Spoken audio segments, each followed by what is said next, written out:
اس ماہ کے اوائل میں امریکی لیبر ڈپارٹمنٹ نے امریکی ریاست کینٹکی، انڈیانا، میری لینڈ اور اوہایو میں میک ڈونلڈز کی فرینچائزز پر جرمانہ عائد کیا، جس کی وجہ غیر قانونی طور پر 300 بچوں کو ریستورانوں میں کام پر رکھنا اور ایسے کام کروانا تھا جو بچوں کے لیے کرنا خطرناک تصور کیے جاتے ہیں۔ لیبر ڈپارٹمنٹ نے بتایا کہ ریاست کینٹکی کے شہر لوئیویل میں 2 10 سالہ بچے بغیر تنخواہ کے بعض اوقات صبح 2 بجے تک کام کرتے تھے اور ان میں سے ایک تو ڈیپ فرائر پر بھی کام کرتا تھا۔ گزشتہ برس خبر رساں ادارے رائٹرز کی ایک تحقیق سے پتہ چلا کہ چائلڈ ورکرز نے ریاست الاباما میں ہنڈے اور کیا موٹرز کو پرزے فراہم کرنے والے 4 مراکز میں کام کیا، ان میں سے بعض کی عمریں 12 سال تھیں۔ نیو یارک ٹائمز کی جانب سے کی گئی تحقیق میں فورڈ، جنرل موٹرز، جے کرو، والمارٹ، ٹارگیٹ اور ہول فوڈز کی سپلائی چینز میں بھی بچوں سے غیر قانونی طور پر مزدوری کروانے کا پتہ چلا۔ ان سب کے مطابق مالی سال 2022 میں U S department of labour نے بچوں کے ایسے 688 کیسز ریکارڈ کیے ہیں جو ان کے لیے خطرناک ہو سکتے تھے۔ 2011 کے بعد سے ایسے کیسز کی یہ سب سے زیادہ تعداد ہے۔ I'm talking about things like mining. میں گوشت پیکنگ کے پلانٹس، چھتوں کی تعمیر، خندقیں کھودنے، مشینی آروں اور دھماکہ خیز مواد میں کام کرنے جیسی ملازمتوں کے بارے میں بات کر رہی ہوں۔ لیبر ڈپارٹمنٹ کو پتا چلا تھا کہ میٹ پیکنگ پلانٹس نے 2019 میں چھوٹے بچوں کو ملازمت دینی شروع کی تھی۔ ماہرین کا کہنا ہے کہ چائلڈ لیبر قوانین کی خلاف ورزیوں میں اضافے کی ایک وجہ امیگریشن ہے۔ صرف گزشتہ 2 برسوں میں امریکی محکمہ صحت اور ہیومن سروسز نے ریکارڈ کیا کہ تقریباً 2.5 لاکھ تارکین وطن بچے بالغوں کے بغیر امریکہ پہنچے ہیں۔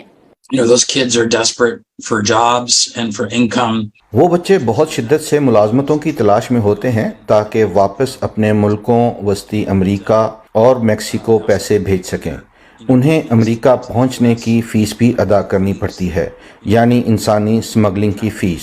میں یہ کہنا چاہتا ہوں کہ کمپنیاں واقعی ناکام ہو چکی ہیں۔ انہوں نے چائلڈ لیبر کے خلاف تحفظ کے لیے جو بھی معیار اور طریقہ کار اختیار کیے ہیں، یہ واضح ہے کہ وہ کام نہیں کر رہے۔ فارم ورکر اپارچونٹی پروگرامز کی ایسوسی ایشن کے مطابق 12 سے 17 سال کی عمر کے تقریباً 4 سے 5 لاکھ بچے امریکی زرعی شعبے میں کام کرتے ہیں۔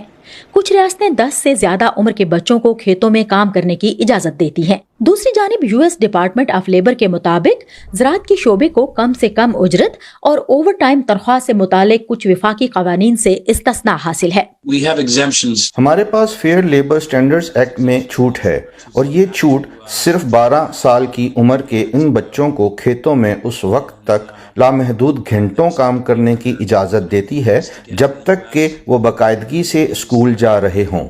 ریڈ ماکی اور ڈیبی براکووٹس نے مزید کہا کہ بہت سے بچے جو غیر منصفانہ مزدوری کے کام کی صحافتی تحقیقات کی وجہ سے ایسی ملازمتیں چھوڑنے پر مجبور ہوتے ہیں، بعض اوقات وہ دوبارہ اسی طرح کی ملازمتیں تلاش کرتے ہیں کیونکہ وہ پیسے کمانے کے لیے بے چین ہوتے ہیں۔ When we think about the kids who are most vulnerable, جب ہم ان بچوں کے بارے میں سوچتے ہیں جو اس طرح کے خطرے مول لیتے ہیں، تو ہمیں یہ سوچنے کی ضرورت ہے کہ ان بچوں کو اپنی اور اپنے خاندان کی کفالت کے لیے کام کرنے کی ضرورت کیوں ہے، اور ہم غربت کی بنیادی وجوہات اور ایسے حالات کو دور کرنے کے لیے کیا کر سکتے ہیں جو انہیں کام کرنے کی طرف دھکیل رہے ہیں۔